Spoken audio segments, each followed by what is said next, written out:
Hi అండి. Welcome to our channel. ఈరోజు హెల్తీగా సేమియాలో క్యారెట్, బెల్లము వేసుకొని టేస్టీగా పిల్లలు ఇష్టపడేలా ఎలా చేసుకోవాలో ఇప్పుడు చూసేద్దాం. ముందుగా బెల్లం కరిగించుకోవాలండి. 1 కప్పు బెల్లం వేసుకోవాలండి. సేమియా ఏ కప్పుతో తీసుకుంటామో బెల్లం కూడా అదే కప్పులో తీసుకోవాలి. ఇందులో కొద్దిగా వాటర్ వేసుకొని బెల్లం కరిగేంత వరకు మరిగించుకోవాలి. ఇలా మరిగిన తర్వాత పక్కన పెట్టుకొని చల్లారనివ్వాలి. ముందుగా ప్యాన్ హీట్ చేసుకొని 2 స్పూన్స్ గీ వేసుకొని కరిగించుకోవాలి. ఇప్పుడు ఇందులో కొన్ని జీడిపప్పులు వేసుకొని ఫ్రై చేసుకోవాలి. ఈ కొంచెం ఫ్రై అయిన తర్వాత ఇందులో కొన్ని కిస్మిస్లు కూడా యాడ్ చేసుకొని ఫ్రై చేసుకోవాలి.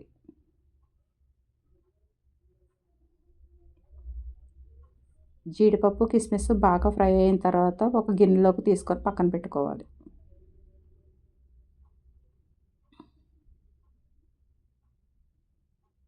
ఇప్పుడు అదే ప్యాన్లోనే 1 కప్ సేమియాలు కూడా వేసుకొని బాగా ఫ్రై చేసుకొని బౌల్లోకి తీసుకొని పక్కన పెట్టుకోవాలి.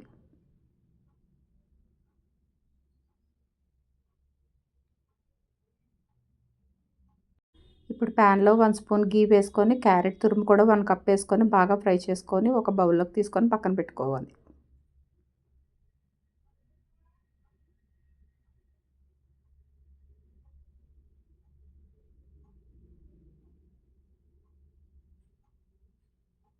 ఇప్పుడు స్టవ్ మీద పాలు పెట్టి మరిగించుకుందాం. నేను ఇక్కడ సేమియా కోసం 1 లీటర్ చిక్కటి పాలు తీసుకున్నాను. పాలు ఇలా బాగా మరిగిన తర్వాత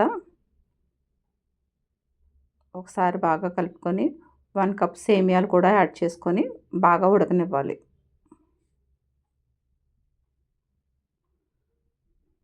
సేమియాలు బాగా మెత్తగా ఉడికిన తర్వాత ఫ్రై చేసి పెట్టుకున్న క్యారెట్ తురుమును కూడా ఇందులో వేసుకొని 5 మినిట్స్ పాటు బాగా పాలల్లో ఉడకనివ్వాలి.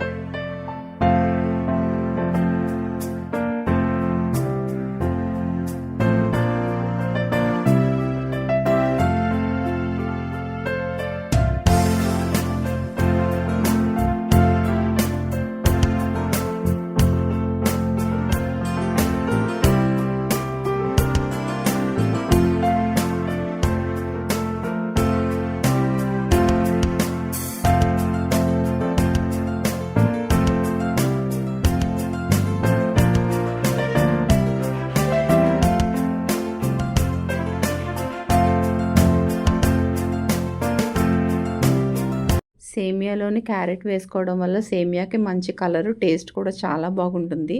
ఇలా సేమియా అంతా చిక్కబడిన తర్వాత మనం ముందుగా రెడీ చేసి పెట్టుకున్న బెల్లం పాకాన్ని వడకట్టుకొని వేసుకోవాలి. ఇలా వేసుకోవడం వల్ల ఈవినింగ్ వరకు మన సేమియా గట్టిపడకుండా ఉంటుంది. ఇప్పుడు స్టవ్ ఆఫ్ చేసుకొని కొద్దిగా ఇలాచీ పౌడర్, వేయించి పెట్టుకున్న డ్రై ఫ్రూట్స్ని కూడా వేసుకొని ఒకసారి బాగా కలుపుకోవాలి. ఇప్పుడు బౌల్లోకి తీసుకొని సర్వ్ చేసుకుందాం. అంతే అండి, ఎంతో హెల్తీగా టేస్టీగా క్యారెట్ సేమియా పాయసం రెడీ. పిల్లలు పెద్దలు అందరూ కూడా చాలా బాగా ఎంజాయ్ చేస్తారండి. ఒకసారి ట్రై చేయండి. Thank you for watching. Please subscribe to my channel. Thank you.